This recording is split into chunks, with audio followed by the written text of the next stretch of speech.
E il camper dov'è? A casa. Hai tradito il tuo camper? Sì, poveretto. Vabbè, dai, la prossima volta porto lui, dai. Ragazzi, in effetti questa volta abbiamo per davvero tradito il nostro camper.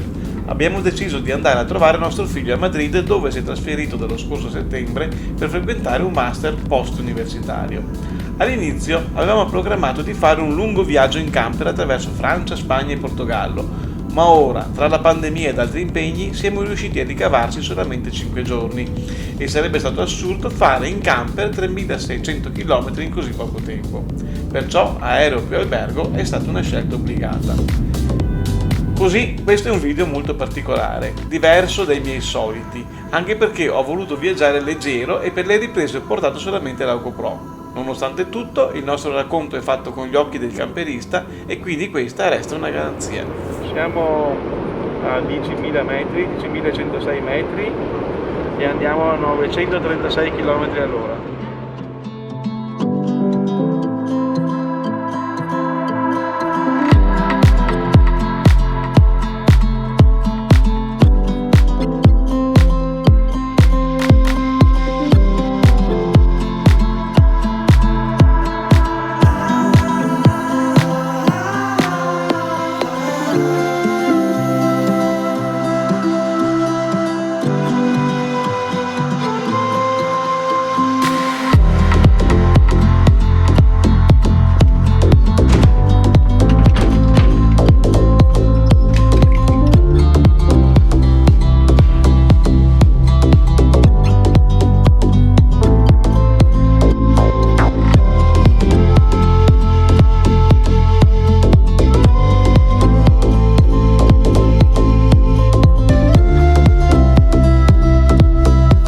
Intanto che arriviamo in fondo al corridoio, prendi l'occasione per iscriverti al canale.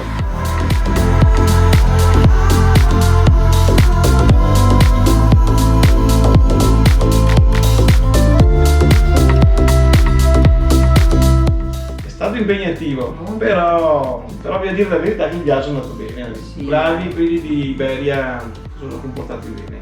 Sì. Ok ragazzi, adesso incomincia la nostra avventura a Madrid, ma soprattutto perché andiamo a trovare il nostro figlio Riccardo.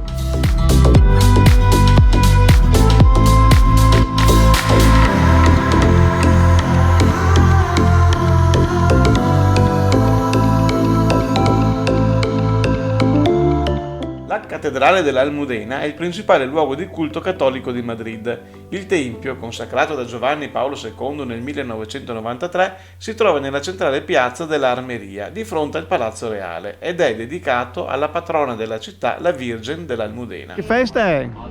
La Virgen de la Almudena, patrona de Madrid. L'Almudena? Per pura fatalità siamo arrivati a Madrid proprio alla vigilia della festa patronale della città, che si celebra il 9 novembre.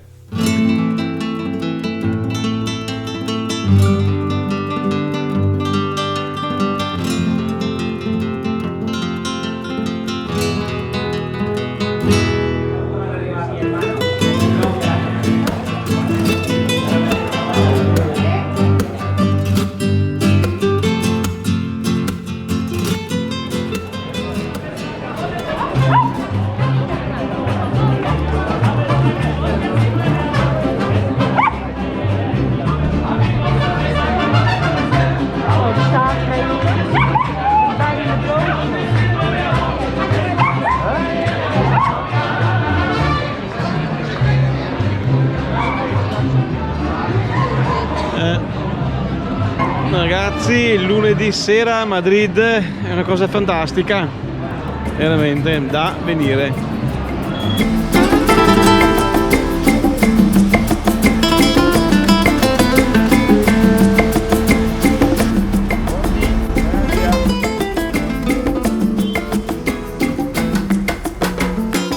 Come hai dormito ora questa notte? Bene, bene. Bene. Il letto grandissimo, si sta anche in tre. I cuscini com'erano? Francesi. Però si doveva bene.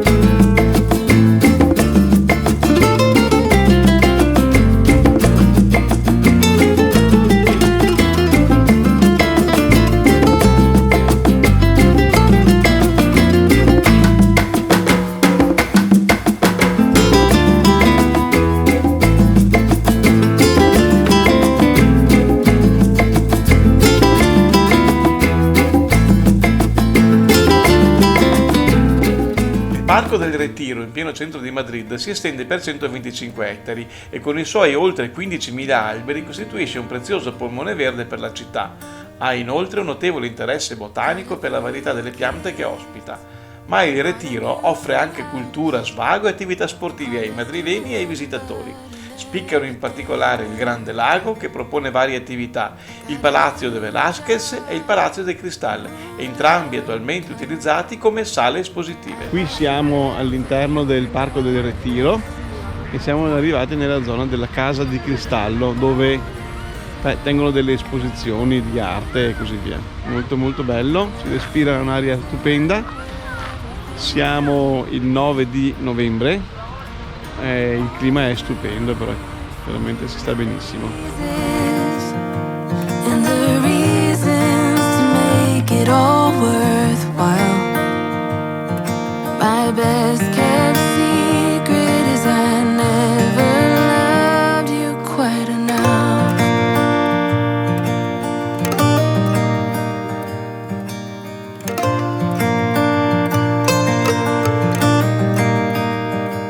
There in the moment, in my white dress, an overwhelming second of regret. Driving on a freeway with no exit. Quando penso alla stazione ferroviaria di Madrid, la mia memoria corre alle terribili scene viste in TV degli attentati avvenuti l'11 marzo 2004. Una serie di attacchi terroristici di matrice islamica sferrati nella stazione della capitale spagnola a diversi treni locali provocarono 192 morti e 2057 feriti. Questo evento è considerato il più grave attacco alla popolazione civile all'interno dei confini dell'Unione Europea dopo la Seconda Guerra Mondiale, insieme agli attentati di Parigi del 13 novembre 2015.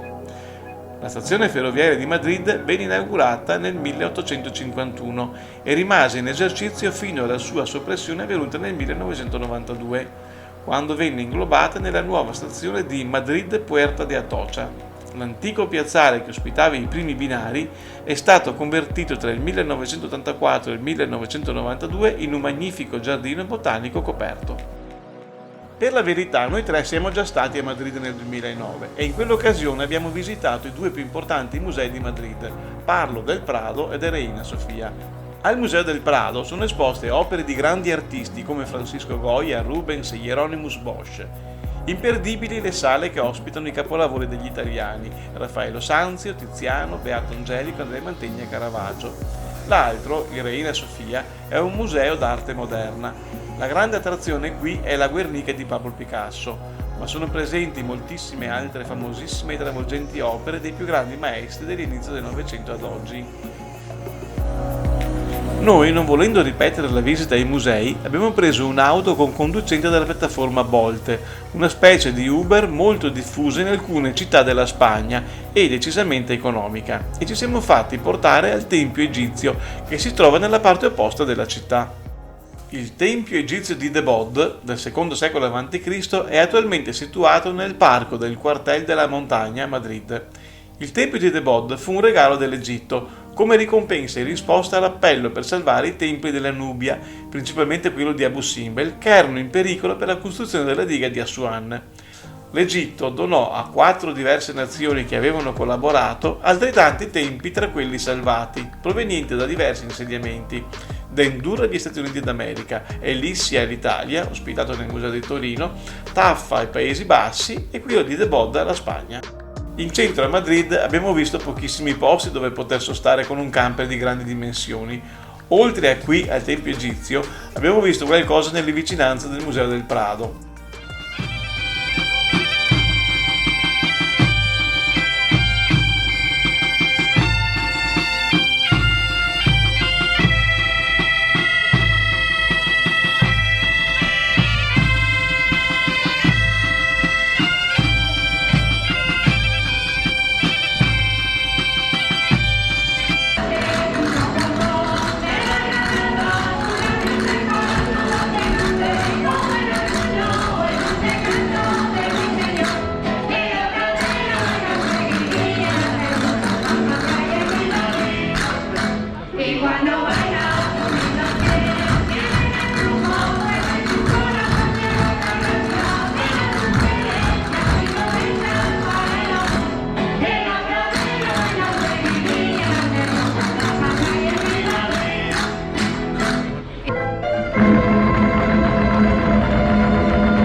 Palazzo Reale di Madrid è stato ed è ancora oggi la residenza ufficiale della famiglia reale spagnola, anche se oggi è utilizzato esclusivamente per le cerimonie, le conferenze e gli atti ufficiali, dato che i monarchi vivono nel palazzo della Zarzuela, situato alla periferia di Madrid. Il Palazzo Reale fu costruito nello stesso luogo dove sorgeva l'Alcazar, fortezza musulmana del IX secolo.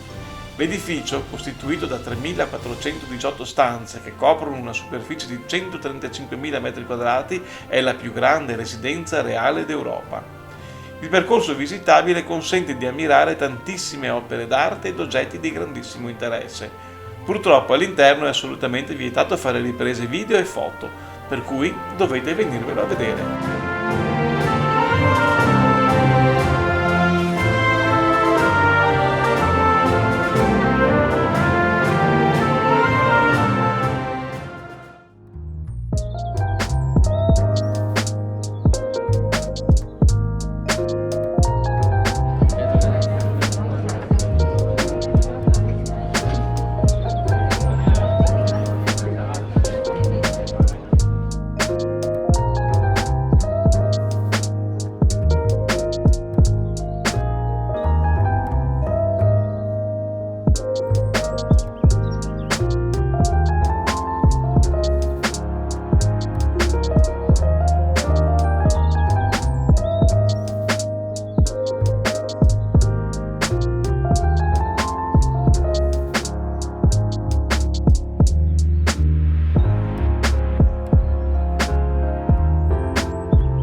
Ecco ragazzi, buongiorno, adesso sono le 9 del mattino, siamo appena scesi dalla nostra stanza, noi siamo alloggiati all'hotel Alexis e la via in Vicale del Principe, in pieno centro di Madrid.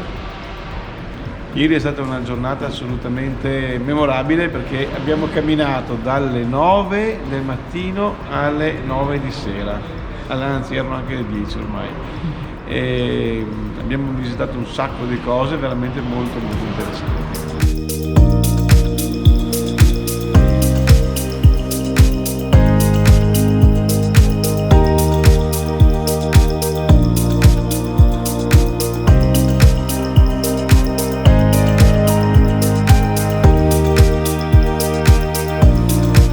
Ed ecco la statua dell'orso sul Corbezzolo, che si trova in piazza di Puerta del Sol, in pieno centro storico della capitale iberica.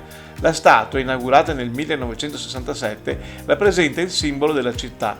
L'orso ed il corbezzolo sono infatti riprodotti sia nella bandiera di Madrid sia nel logo della squadra dell'Atletico Madrid. Qui siamo alla Piazza del Sol, uno dei punti centrali e nevralgici di Madrid, ed è veramente molto bello, anche al mattino così è pieno di gente, sia turisti sia gente del luogo che si incontra in questo posto. La Puerta del Sol è una delle piazze più importanti e famose di Madrid. Il nome deriva da un sole scolpito che ne abbelliva l'entrata e perché la porta era orientata ad est.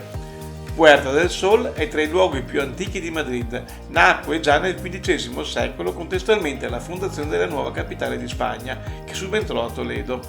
Sin dalla nascita della capitale spagnola, questa fu il salotto di città e il punto di avvio di ogni attività commerciale, culturale e amministrativa di Madrid. Ancora oggi rappresenta uno dei simboli più noti anche per aspetti profani, come la grande insegna luminosa dello sherry Tio Pepe che domina l'intera piazza. Inoltre, sul pavimento è segnato il chilometro zero da cui origina la rete stradale della Spagna. E qui siamo nella particolarissima Piazza Maggiore, Piazza Mayor. Plaza Mayor è una piazza porticata a pianta rettangolare di 129 metri di lunghezza per 94 di larghezza, completamente chiusa su tutto il perimetro da edifici di abitazione di 3 piani, da cui si affacciano 237 balconi. Sotto gli edifici si aprono 9 porte di accesso alla piazza.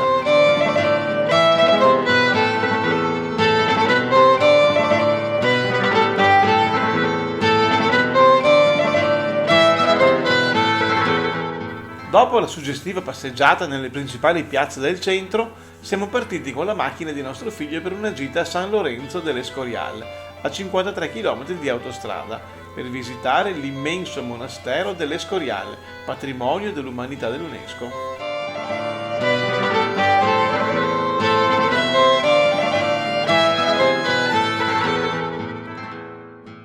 Il giorno seguente, dopo una buona colazione, siamo ripartiti, sempre in macchina, alla volta della bellissima città di Toledo, che si trova a 72 km di comoda autostrada. Di questa visita e di quella al monastero dell'Escorial vi racconterò nel prossimo video. Ritornati a Madrid, nostro figlio ci ha portati a cena in un ristorante stellato, con lo spettacolo di flamenco compreso. Ovviamente non ci si poteva alzare per cercare le inquadrature migliori, ma la serata è stata fantastica.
Mentre si riposa deve anche lavorare, vedi?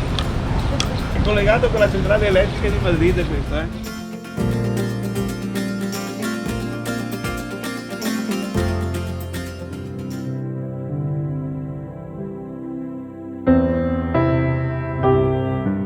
Dopo la solita colazione abbiamo raggiunto a piedi l'antico palazzo del Marchese di Matallana, che ospita il Museo del Romanticismo. L'ingresso è gratuito, dove si trova un'interessante collezione di dipinti, mobili ed esempi di arte decorativa del XIX secolo, che aiutano a ricreare l'atmosfera del romanticismo, movimento culturale che nella prima metà del XIX secolo scosse gli animi di giovani artisti intellettuali e politici.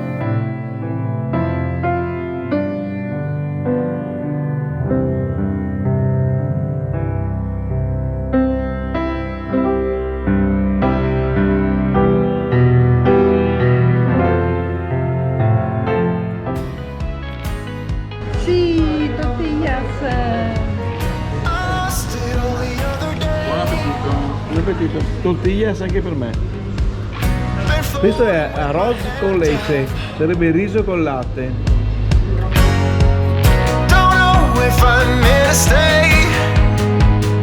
Plaza de Colón è la piazza di Madrid dedicata a Cristoforo Colombo. Nella zona est si apre uno spazio verde chiamato Giardini della Scoperta, dove sono piantati cedri e olivi e dove sorge il monumento dedicato alla scoperta delle Americhe.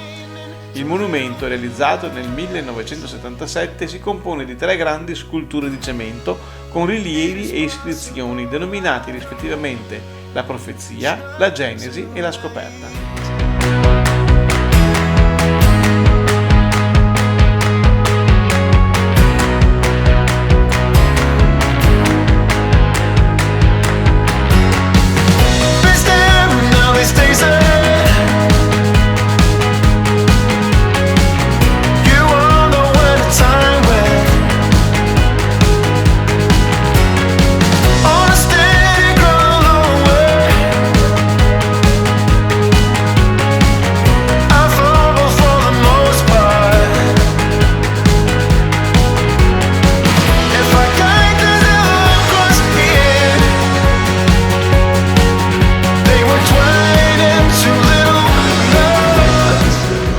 Quasi deserto